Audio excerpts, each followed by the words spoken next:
Hello, Mr. Bob here. I thought I'd get out my AK-47 that I put together about 11 years ago, back in 2011. This is a project that I worked on, and it worked on for, I guess, took me a couple of months to finish. By the time I got started on it, got all the parts I needed. This rifle started out as a Saiga sporting rifle. And at that time, it was the only way that you could get a Russian-made AK-47 into the U.S. And it did not come in this configuration right here. And also you can see right there where it says made in Russia. That was the main thing I wanted to see on this rifle. This is my first and only AK. I didn't know much about them at the time, and of course did a lot of looking on the internet. There's a lot of conversion videos, but this is not a conversion video showing you step by step how to do it. This is just getting into a few details of what I did to it. And as a sporting rifle, it came with this stock right here, which is a Monte Carlo type stock, where of course you would have your trigger down here, and it did not have a pistol grip. Had a different handguard that came with it. Nice handguard, nice and thick. And this was the gas tube it came with. And by the way, I do have a magazine on the workbench, which I don't normally do, but I just wanted to show that I use original metal AK magazines. And also, I should point out that we are unloaded. Okay. Now, the Saiga sporting rifle, when you get it, the trigger right here is actually back here where the pistol grip is. The mag release is in the proper place and always has been there. On the bottom of this right here, over the bottom of the receiver, had a metal plate, and it was riveted into the receiver by, I believe it might have been 6 screws. So you drill out those rivets, which not hard to do, hand drill bit, and it helps to have a nice, good, sharp drill bit. So you remove that plate and discard it, and what you're left with is, and I believe there was, I don't know, I was told some of the Saigas didn't have it, but this already had the holes for the trigger and the hole for the proper hole for the pistol grip. The only thing different I had to do was, this is a double hook trigger, and I had to cut that little notch out right there for the second hook of the trigger. So you get rid of that bottom plate, and you have to put in a new trigger. You have to buy a new trigger, which this is what's called a Texas AK trigger, made by a gentleman out in Texas, obviously. And he's actually passed away a few years ago, so you can't get that trigger anymore. And it's a really nice trigger. So originally the trigger, like I said, is back here, and it had these holes right here were part of the mechanism for the trigger, and it had a bar or something that would go up here and work the hammer. So you get rid of all that, the complete trigger assembly, trigger, hammer, and all that. So you're done with that, you get your new trigger, and I was able to reuse the trigger guard. Some people get a new trigger guard, or they even go through the extreme of getting a new one-piece mag release and trigger guard, which I didn't see no point in doing. It's just an added expense. Just had to do a little bending on it to make it work here. So get all your trigger and everything put in, and your pistol grip mounts right on there. Of course, you know, the stock, it mounts up. Everything was already there to mount the stock up. Has the the rear tang coming off the tang coming off the rear trunnion, everything worked out fine. This was a stock set that I got from Tabco. It's their Timbersmith line, which, by the way, Tabco was bought out by the same company that bought Remington, Bushmaster, DPMS, and some others, and they discontinued the Tabco line in 2020, I believe it was. So you can't get any more, but it's nice wood, laminated wood, finished real nice. There's plenty of other companies out there that make even nicer stocks, I think, but I do like this one. It's got the Russian red. A lot of things you can do to this that people do to make it truly authentic as far as a Russian-made AK-47. And these two pieces here, the front sight block and the gas block, are two things that people will do, and these suckers are pressed on. They just don't, unscrew or fall off. They're pressed on, and you have to have a press to do it, like a 10-ton press or something like that. I didn't see any point in doing it, because the only thing you really gain when you replace that is you gain the lugs for the cleaning rod. I can live without the cleaning rod on this. I'd like to have it, be a little bit more authentic, but it doesn't bother me. Now, on these Saigas, it was hit and miss on the barrels. You could either be lucky enough to get the military barrel, or unlucky enough and get the commercial barrel. The commercial barrel, one of the big differences in it was the chamber had a step in it. So when you fired that round, the gas expands the shell casing, and that step in the chamber would leave a ridge or something on the shell casing, and you couldn't reload it. That was basically the biggest reason on that. Also, most of the ones that had the military barrel would also have the threaded barrel. Now, when you get this, it doesn't come like that. It has a shroud that's part of the front sight block that comes all the way out to the end of the barrel there. So what you have to do is, and in my case, I used a pair of tubing cutters. I cut that shroud off, and when I pulled that piece off, lo and behold, I had threads, the proper 14x1 left-hand threads. I did cut a little bit too much off of it, and I had to cut a little piece off the original shroud, which I used to fill it, but that worked out to my advantage, really, because it's not exactly square. So when I put the muzzle device on now, and it has to be indexed, you want it vertical. You don't want the ports to be off a little bit, but if they're off, I can just turn that little piece there and get it indexed just right, and tighten it down. This is actually a Bulgarian compensator right here, and these come on a lot of arsenal rifles, and it has the ports. I actually drilled the holes in the top of this, 2 holes, to help hold the barrel down a little bit, because when you have gases coming out here, it helps hold that barrel down and keep it from rising up. Just and that's the beauty of converting these Saigas. There's these little things that you can do to it that make a difference. And another thing I had to replace was this Handguard retainer right here.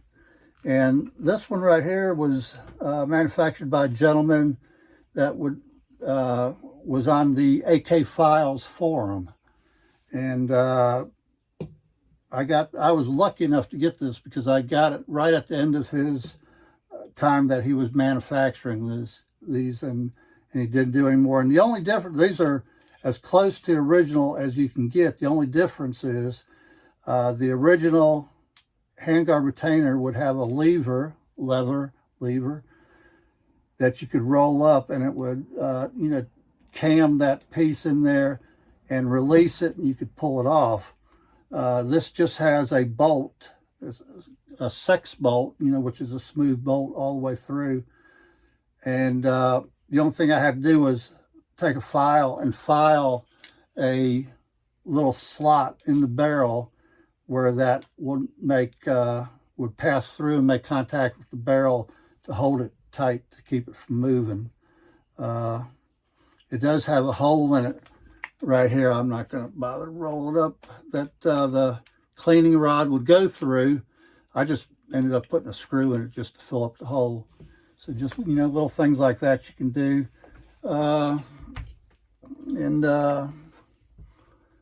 Right here, there was a slot right there where the original bolt hold lever was coming through, and when you redo the trigger and all that, you lose that.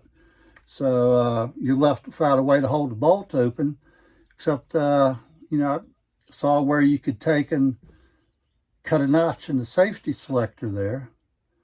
Take a notch, cut a notch in that, and it's hard to do, you know, upside down like that, but then you have a bolt hole open right there in that safety selector, and then you can just take and pop it open right there. You are left with a little hole there where dirt, dust can get into it, but hey, it's a AK, you know, you can throw a handful of rocks in there and it'll still work.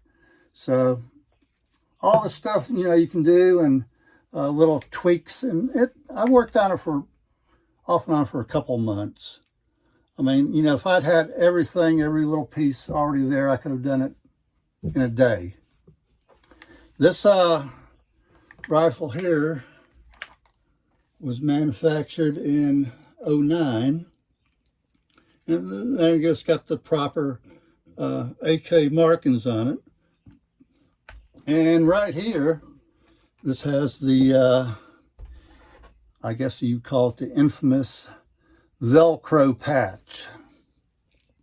It's not Velcro.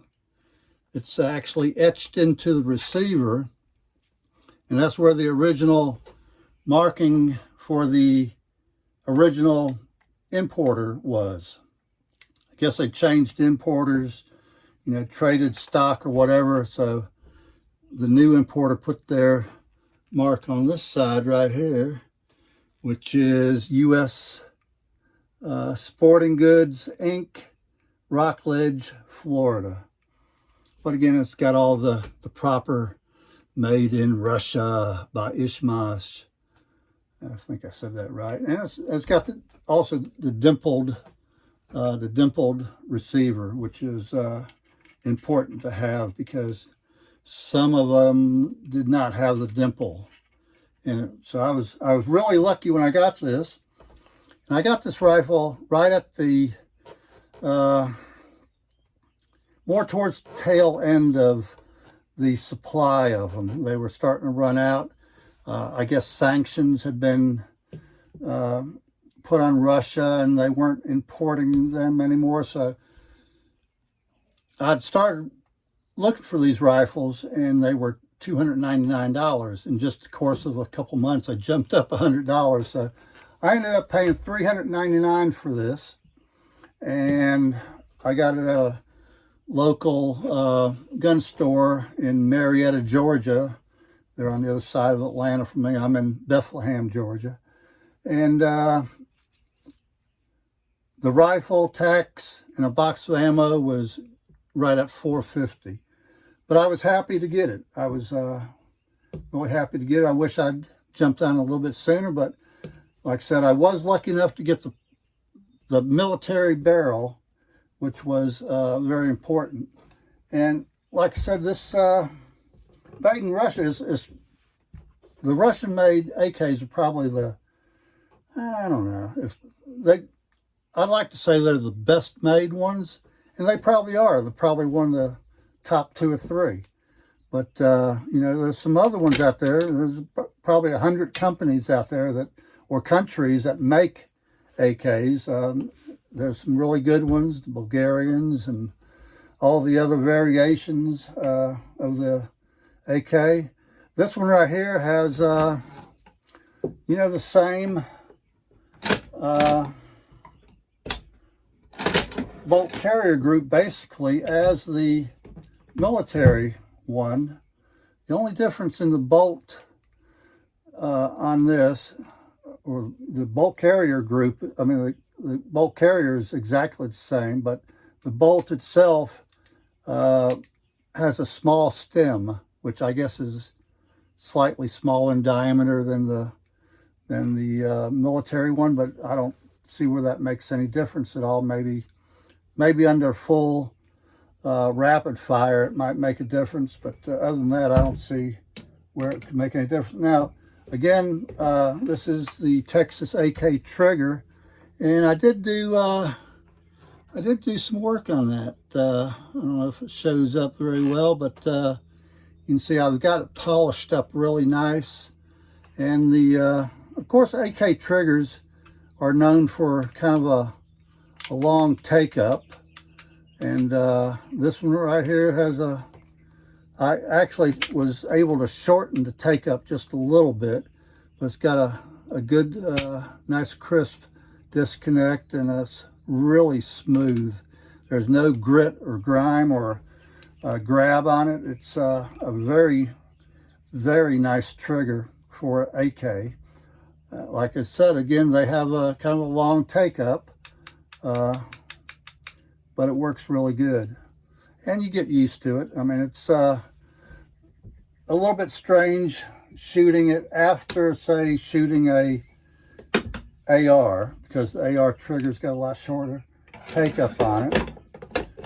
And but once you get used to it, and I've put about 3,000 rounds down range with this, and a lot of AKs you get the dust covers don't fit really good, but this one here is, I mean, it's extremely tight. There's no wiggle or wobble to it, and for me, I have a little bit of trouble with the rear sight. I don't really like forward rear sights. I have trouble, you know, not only does it shorten up the sight picture, it's just a little hard for me. 70 years old, my eyes aren't quite as good as they used to be. And I've been wanting to do this for years, put a peep sight on the back of it, take this assembly off and put a peep sight back here. And Williams sights, they have a peep sight that would fit this just perfect as far as the curve of the dust cover. And I just, to use a pun, haven't pulled the trigger on doing it. So one of these days I may do that. And this also comes with the side-mounted scope mount. And if you wanted to, you can get the you know, put a red dot or a, you know, a magnified sight or whatever you wanted to put on there. But I think this dust cover fits tight enough where I could get by with putting a peep sight on it and not lose zero. So this one thing on the stock, when I first got it and put it on, it just wasn't good for me. I couldn't get a good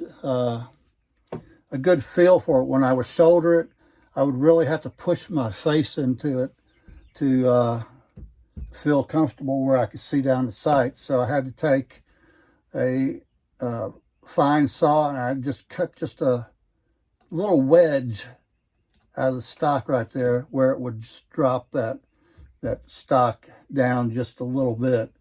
And but everything else still bolted up fine with the tang off the rear trunnion.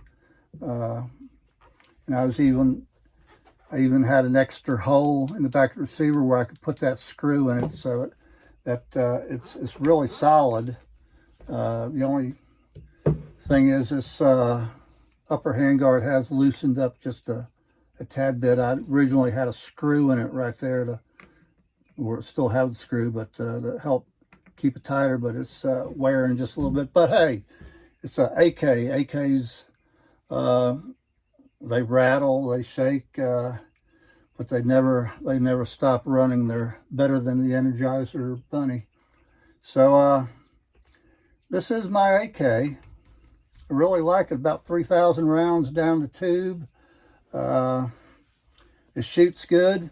I'm actually doing a comparison. I'm going to do another video. I have a M16E1 that I'm working on, that I'm close to finishing. I still need the proper lower receiver, but I have taken both the M16 and the AK to the gun range, and have had my AK versus M16 sessions at the range. And as far as accuracy, the M16 beats it every time. M16 has a 20-inch barrel on it. It's got that long sight radius, and it just is that M16 is a sweet shooting rifle. It's a Brownell's Retro series. It's all brand new. It's not surplus or anything. It's all brand new. 20-inch chrome line barrel. Somebody told me one time that Ballistic Advantage makes their barrels, but I don't know. Anyways, that's going to be another video that I'm going to shoot showing what I've done on it. But I just wanted to share this with some people. Like I said, it's not a step-by-step video showing you exactly everything to do and how to do it. There's hundreds and hundreds of those out there already. I just basically wanted to brag a little bit about my AK-47. I really like it. And I'm going to end it here, and we'll talk soon.